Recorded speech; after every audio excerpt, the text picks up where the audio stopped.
Hey guys, what's going on? I'm just here with another update on Fallout New Vegas, and I do notice, and I do pay attention to my channel, and I realize these are by far my most popular videos. And this is really cool because I don't mind talking about this game. I like it a lot, and so I'm just going to get right into this.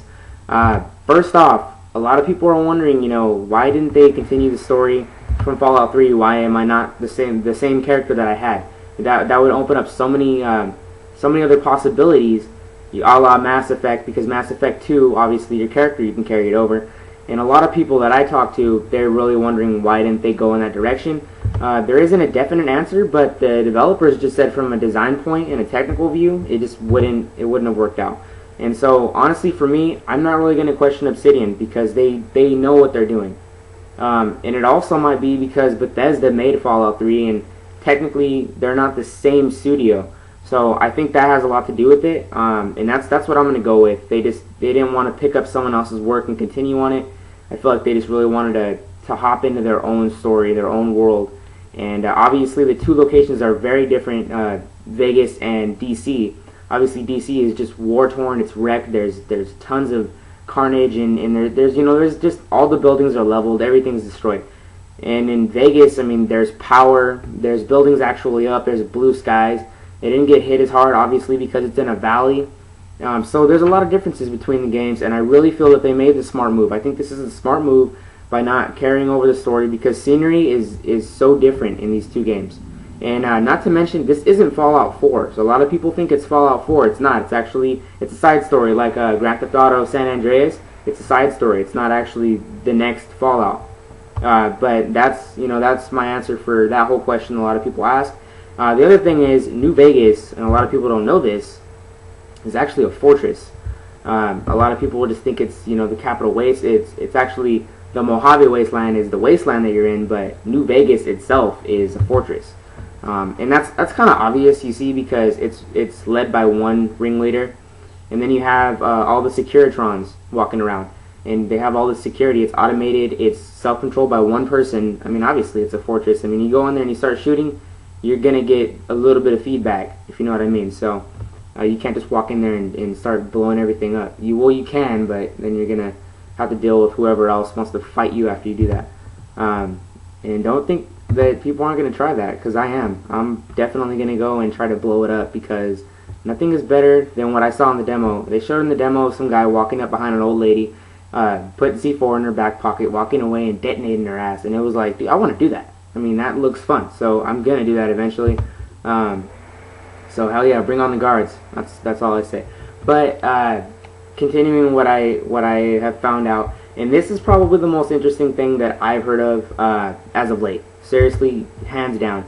They said the side quests may be more rewarding than the main quest, and this is really good, because a lot of people that are new to the game are going to have so much to do after they're done with the main story. And I know me personally, I made the mistake, because Fallout 3 was my first experience with Fallout games, and I've heard how great the first two were, but unfortunately I haven't been able to play them.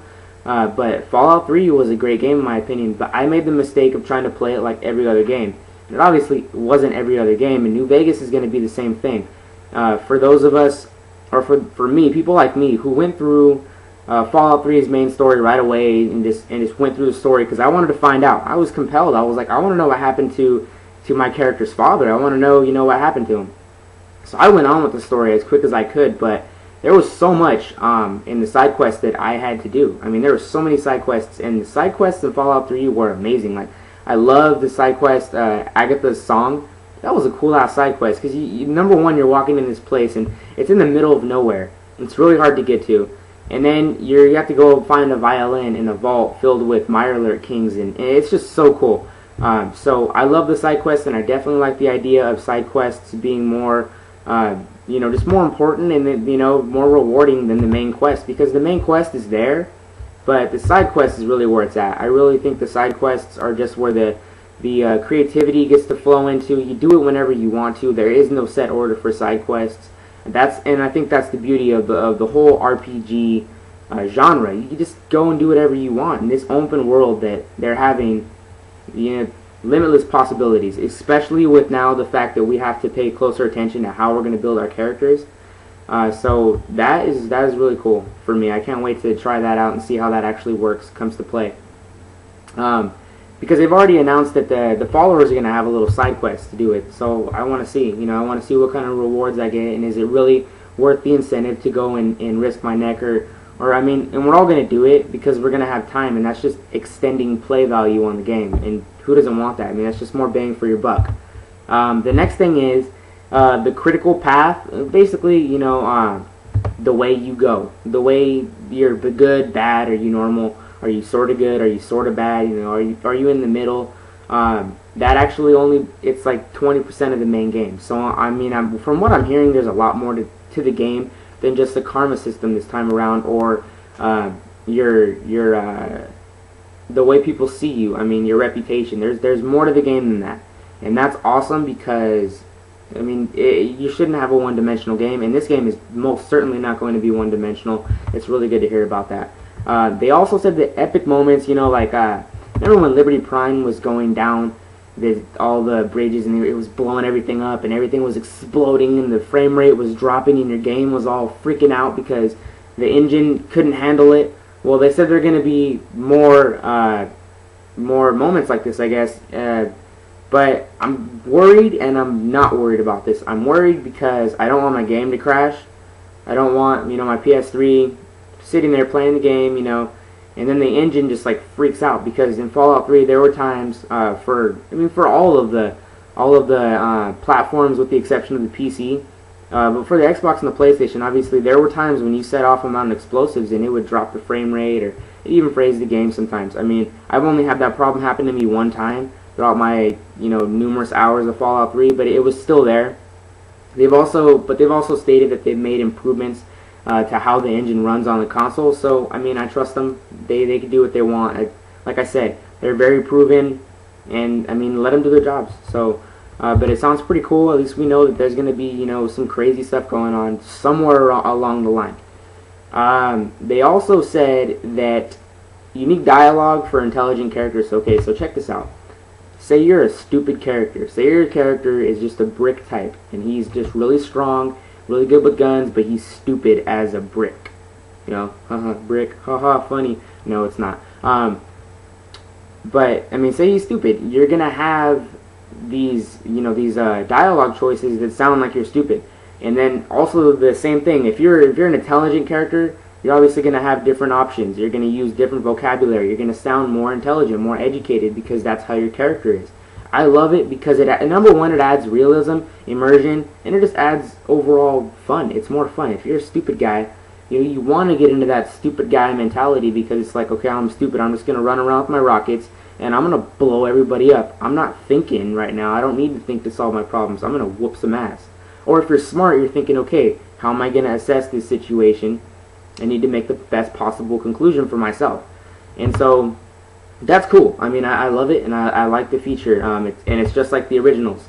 So, and I didn't get a chance to play the originals, so anything like the originals, I say bring it on, because I can get all I want, or I can enjoy it more, is what I'm trying to say.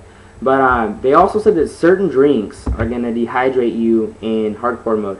So basically, okay, I mean, this is common sense too. If any of you guys know anything about alcohol, basically alcohol dehydrates your body. I mean, just certain types of alcohol make you. You're not supposed to drink them in the first place, but people drink them because they like to have a good time. That's their way to have fun. And hearing if you do that in the game, that certain ones will make you dehydrated in hardcore mode. Now, obviously, if you're not playing hardcore, you have nothing to worry about. Booze it up. On with the booze, man. But no, but you just. That's common sense, though, and that's pretty cool, though, they're keeping that realism uptight, because, I mean, I like that. I really do. Hardcore mode, as soon as I heard about that, I was like, dude, I'm all over this. It's done. I'm doing hardcore.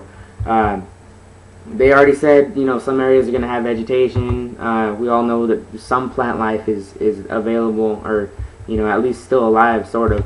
And then they also said that, you'll be able to cook at a campfire. There's survival skills, and, they just basically, they're working on different things right now, but the biggest thing is, this is the game that the developers wanted to make. They said that this is the game that we wanted to make.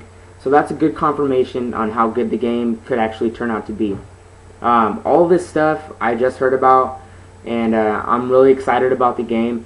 And I just wanted to say something real quick. For those of you who watch my videos, because these are my most popular videos by far, if you ever come across one of my Fallout videos and you don't subscribe, I mean, you're just hurting yourself. My channel, I don't need any more subscribers. I mean, I'm good with the small number that I have because I'm not in it for the subscribers.